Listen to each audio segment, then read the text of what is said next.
Stationary points or critical points. So a stationary point is where our derivative is equal to 0. In other words, our tangent line is horizontal. And so we're going to look at different places where we have our tangent line horizontal. They're important because that's where you're going to get your maximum points and your minimum points. And much of mathematics is concerned about those maximum and minimum points. A critical number is either where that derivative is equal to 0 or where your derivative or function is undefined. So if you have a non-permissible value, that will be a critical point as well.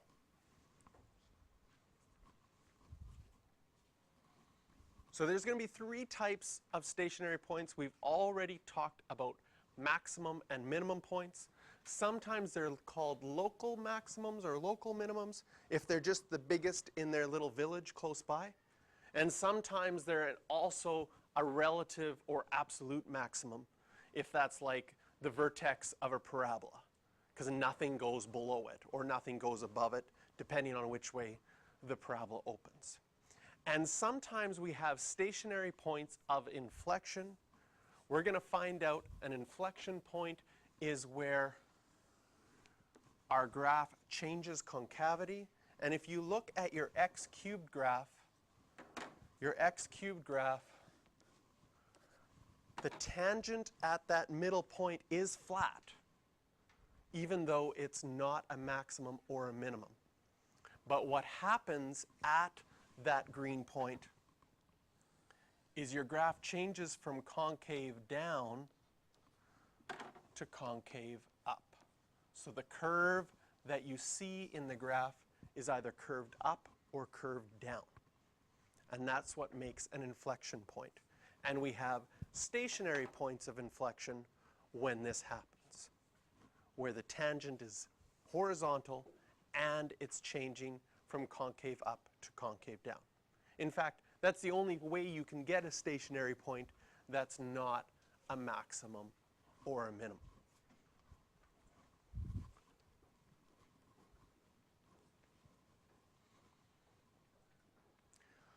So one of the things that we're going to find out and look at is what happens as we get to these local maximums and local minimums. And how are we going to be able to determine, just because we have a derivative equal to 0, how do we know if it's a maximum or if it's a minimum?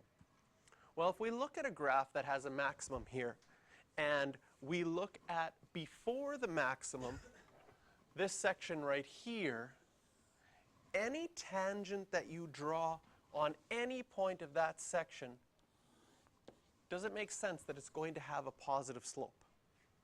And then it gets to our maximum, where the slope is horizontal, then anything in this section, no matter where you draw a point, if you draw a tangent in that section, the tangent's always going to be negative. So if we have a function whose slopes are positive before and negative afterwards, that will define this to be a local maximum. And if we have a function where it's negative before and positive after, then we'll know that we have a minimum. So a positive gradient, this means that f prime of x is bigger than 0. And a negative gradient means in this section f prime of x would be less than 0, then bigger than 0 again. So how did we show that before when we were doing this earlier? Well, we found our derivative, and we found these 2 points here and here where it equaled 0. Then we plugged values into our derivative to find out if they were positive or negative. If we had this function, we would have found out that this section was positive, and we showed this sign diagram like that. Then we would have found this section to be negative, meaning it would go back down, and this section to be positive again, meaning that your function is increasing again. And from that sign diagram, by knowing that the derivative or the slopes were positive before and negative after, you know that this point is a max, and this point is a minimum.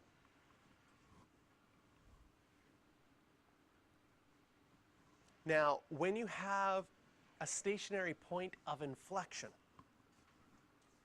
you still get a value where it's equal to 0. But when you plug things into your equation, here,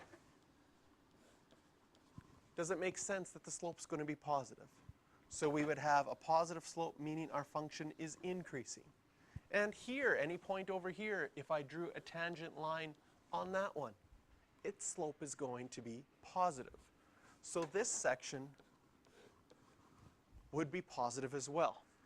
So the only way you could have a slope being equal to 0, but it increasing and increasing again, is to have a stationary point of inflection.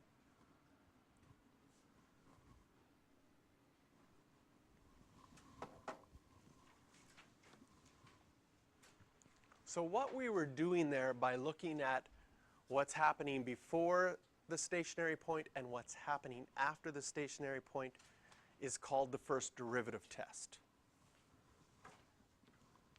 If f prime changes from positive to negative, in other words, you go from increasing to decreasing, it makes sense that you're going to have a local maximum. And if you change from negative to positive,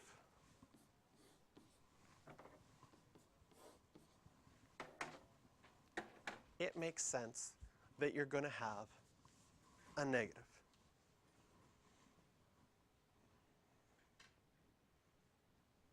So whenever an exam question or a quiz question is saying, can you use the first derivative test to show that something's a maximum, you need to be able to explain that, for example, if you were showing that it's a maximum, since the derivative is positive before point C and negative after point C, it has to be a local maximum because my function is increasing before point C and decreasing after point C.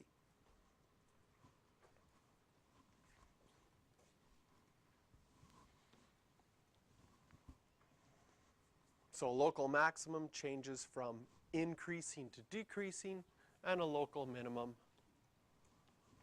from decreasing to increasing.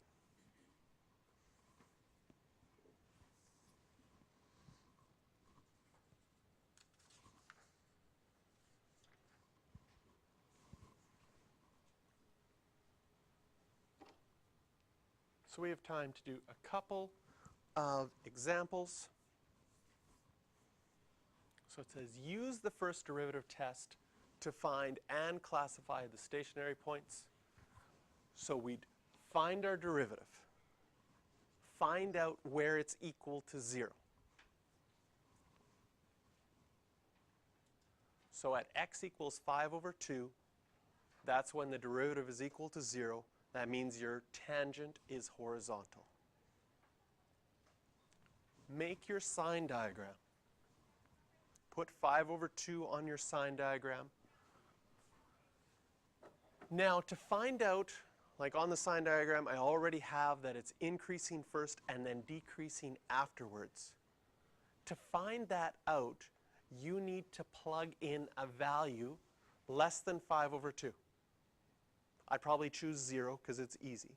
And you plug that value into your derivative because you want to find out if your derivative is positive or your derivative is negative. Now when I plug in 0 here, I get 0 plus 5. Obviously that's positive. So that's why my function is increasing as it gets to 5 over 2. And then choosing a value larger than 5 over 2. Again, it doesn't matter which value you choose. So if you choose 10, you'd get negative 20 plus 5. Obviously, that'll be a negative number. And so your function is decreasing after.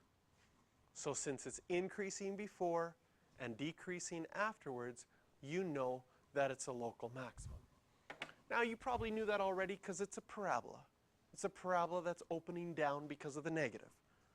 But now we're seeing how we could use our calculus to figure that out as well. Now it says find and classify the stationary point. So by finding the derivative, we only got the x coordinate. If we want to find the actual point, we would have to plug that value into the original equation, because any point that we want to find on our original equation, we plug values back into that equation. A little bit of work with fractions there, and you get y is -3/4. And now we can classify that. We know that 5/2 comma -3/4 is in fact a local max. And of course that would be our vertex.